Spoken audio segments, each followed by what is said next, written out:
Good evening, and boy, do we have a lot of stories to discuss today. First of all, over in Colorado, a 56-year-old woman who is experiencing stage 5 kidney failure, she was told by the hospital that she's been kicked off of the transplant list because she is not vaccinated.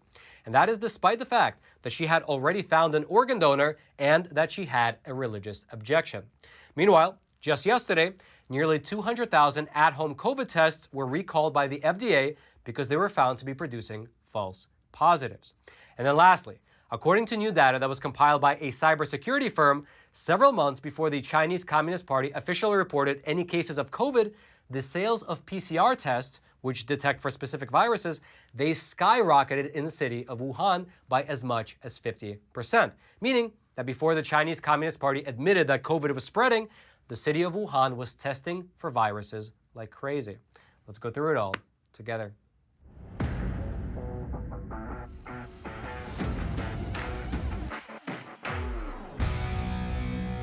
This is your daily Facts Matter update, and I'm your host, Roman from the Epoch Times. And now let's begin today's discussion over in Colorado, where a hospital has gotten creative in how they're pushing people to get vaccinated. Specifically, UC Health, which is the University of Colorado hospital, they told a woman who is in a desperate need of a kidney transplant that unless she gets vaccinated, she won't get her kidney. Let me just repeat that. A 56-year-old woman, Miss Leilani Lutali, she's suffering from stage 5 renal failure, and she was refused transplantation because both herself as well as her friend, who is willing to give her a kidney, they're both unvaccinated. Here's specifically what the hospital said to this woman in a letter. The transplant team at University of Colorado Hospital has determined that it is necessary to place you inactive on the waiting list. You will have 30 days to begin the vaccination series. If your decision is to refuse COVID vaccination, you will be removed from the kidney transplant list. You will continue to accrue waiting time, but you will not receive a kidney offer while listed inactive. Once you complete the COVID vaccination series, you will be reactivated on the kidney transplant list pending any other changes in your health condition. Now, to start with, in terms of why this woman is not getting the vaccine, well, she says that she has both a religious objection to the vaccine, and secondly, she is concerned that the vaccine will not be effective after she receives the immunosuppressant drugs post-surgery. Here's what she told a local news outlet. Both from a religious standpoint and from doing some reading, I'm not certain that this is the right way to go. The shot's relatively new, and as a consumer, I'm not an early adopter. I wait and see what's going on. I feel like I'm being coerced into not being able to wait and see, and that I have to take the shot if I want this life-saving transplant. And as I mentioned just a moment ago, to add insult to injury, this came after she had already found a living donor who was willing to give her a kidney. However, since that donor was also unvaccinated, well, here's what she said. When I explained that no, I wouldn't be able to take the COVID shot, then the comment was, well, your journey ends here, because we require all of our donors and recipients to have the COVID-19 vaccine. I'm a strong no on the vaccine for sure. We're talking about compromising my morals for her right to have a surgery. Now, you might be asking yourself, why exactly is the hospital doing this? Why are they mandating that the recipient and the donor be vaccinated?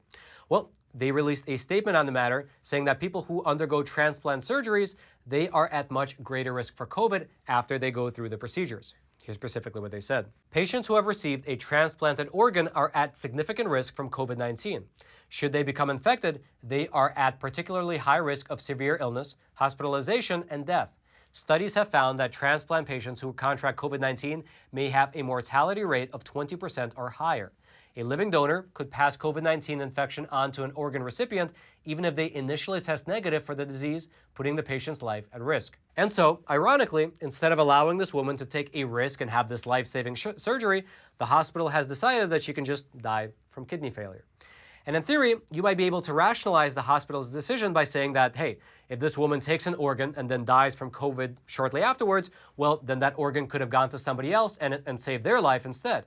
However, that is not the case here, because the organ donor in this situation is the woman's friend. And so she's not really taking the kidney from somebody else on the transplant list who might have needed it. Here's in fact how the organ donor herself, here's how she described the situation. Here I am, willing to be a direct donor to her. It does not affect any other patient on the transplant list. How can I sit here and allow them to murder my friend when I've got a perfectly good kidney and can save her life? She further stated that both herself as well as her friend, they are okay with taking the risk with COVID since Ms. Lotali is heading towards total kidney failure anyway. However, they appear to be unwilling to compromise on their morals since both of these women have religious objections to the vaccine. Here's in fact how this organ donor, here's how she summed up the situation. It's your choice on what treatment you have. In Leilani's case, the choice has been taken from her. Her life has now been held hostage because of this mandate. If you'd like to read more about this case happening out in Colorado, I'll throw a link to an article about it into the description box below this video for you to read for yourself. And all I ask in return is that you take a quick moment to smash that like button for the YouTube algorithm. And now, before we move on over and discuss how nearly 200,000 at-home COVID tests have just been recalled because they were producing false positives, I would like to take a quick moment and introduce our sponsor for today's episode, and I'll do so from the sound booth. Hey, I'd just like to give a quick shout out to American Hartford Gold, who's not only my own personal gold and silver bullion dealer, but they are also the sponsor of today's episode. So if you're like me, you already noticed that the stuff on the store shelves is getting more and more expensive with things like meat, fresh produce, cereal, or if you go to Home Depot or Lowe's, lumber. I mean, everything is just getting more expensive. Even, some people are saying that this is the worst financial crisis that we've seen since 2008, with even the Fed having to acknowledge that inflation is here, and the government, alongside the Fed, is printing trillions of dollars in order to prop up the economy. I mean, that's the state that we're in. Everybody knows it. So what can you do to secure your money, your retirement, and your hard-earned savings? Well, if you reach out to American Hartford Gold, they can show you how to hedge your hard-earned savings against this inflation by helping you to diversify at least a portion of your portfolio into physical gold and silver. They can even help you move your existing 401k or your IRA account into a precious metals IRA, and they make the entire thing super simple. They have an A+ rating with the Better Business Bureau. They have thousands of customers, and if you reach out to them right now, they'll give you up to $1,500 worth of free silver on your first order. And again, I'm personally one of their customers. I can speak to the customer service. It's awesome. Give them a call. It's 866-242-2352. That's 866-242-2352, or you can text Roman to 65532. Now, Roman in the studio, back to you. And now let's move on over and discuss at-home COVID tests. 2 days ago, the FDA authorized a new over-the-counter COVID test that you can use at home by yourself. According to a statement that they released, meaning the FDA released as a part of this announcement, they said that they expect to double rapid at-home testing capacity in the U.S. over the next several weeks. Now, this specific authorization was given to a company called Acon Laboratories, and the way that their test works is that you take a nasal swab, wait 15 minutes, and then you get your results. And by the way, just to clarify, Acon Laboratories is not the only manufacturer of these types of tests. They're just the latest company that got emergency use authorization. Now, besides being super convenient, I mean, you can get test results in up to 15 minutes, these tests also have the potential to pump up America's COVID numbers. That's because a different manufacturer of these at-home COVID tests, they recently issued a recall on nearly 200,000 of their tests after it was discovered that they were producing false positives. Now, to give you a bit of background on this case, this company is actually an Australian manufacturer. It's a company called Ellume, and back in December, they were given emergency use authorization to sell these types of at-home COVID tests here in the U.S. And then afterwards, the Biden administration, they signed a $231 million deal with this company in order for them to produce over 633,000 test kits per day. And according to a spokesperson for Ellume, out of the 3.5 million test kits that they have sent over to the U.S. thus far, almost 200,000 of them have the problem of producing false positives. And furthermore, according to a report from the New York Times, some of these false positive tests were actually provided to the U.S. Department of Defense. Now, in announcing this recall, here is what the FDA said as a part of their statement. For these tests, a false positive is a test result that indicates that a person has the virus when they do not actually have it.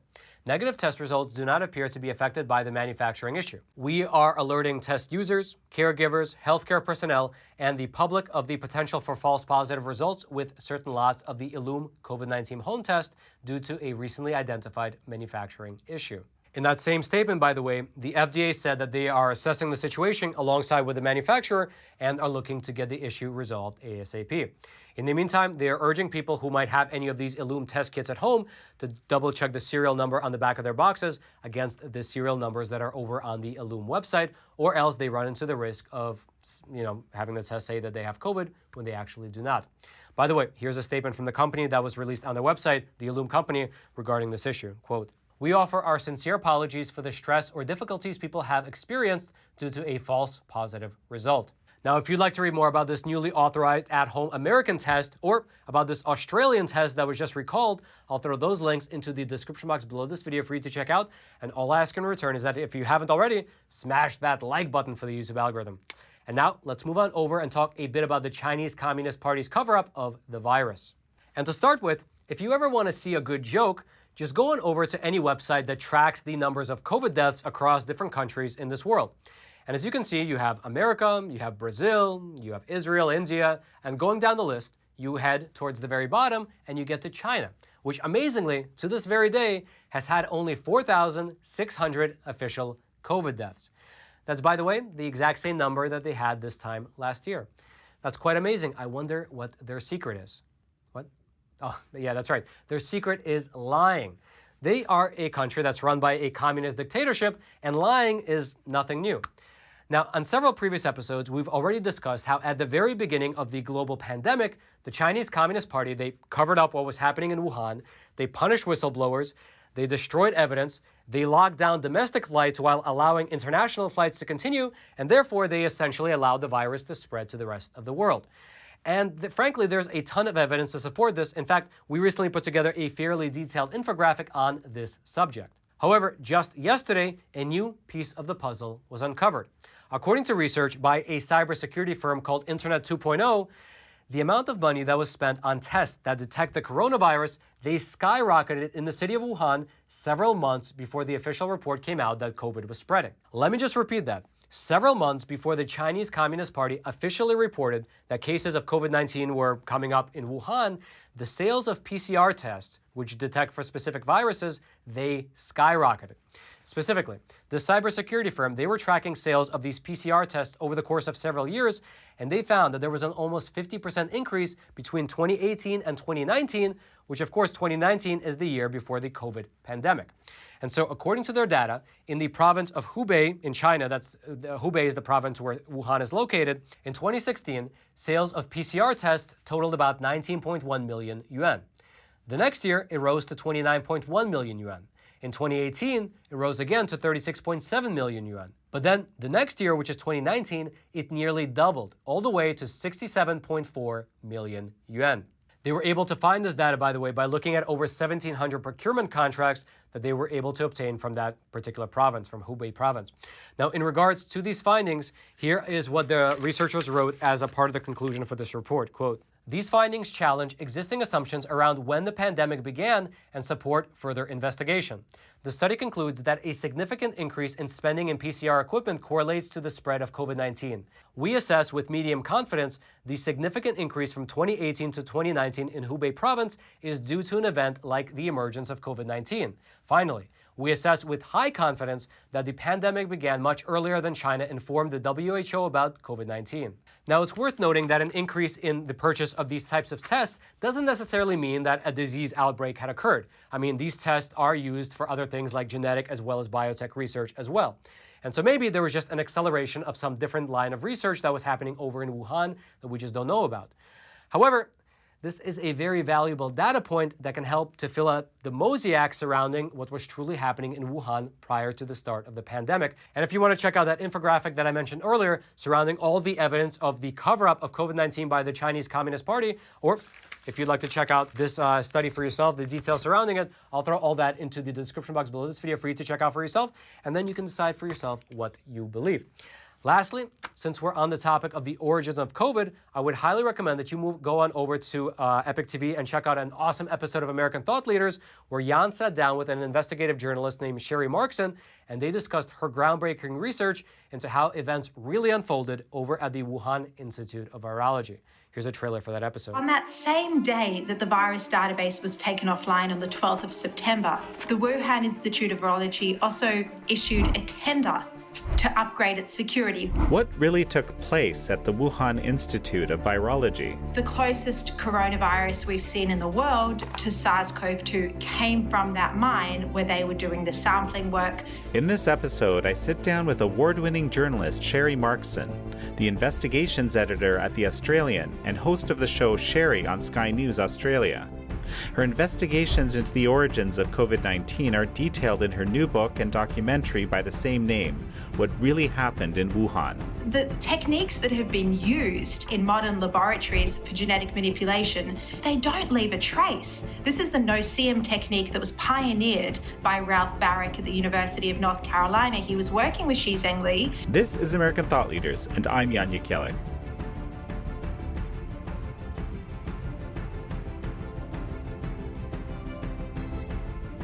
If you want to check out that awesome episode, as well as all the other great content over on Epoch TV, I'll throw a link to it. It'll be right there at the very top of the description box.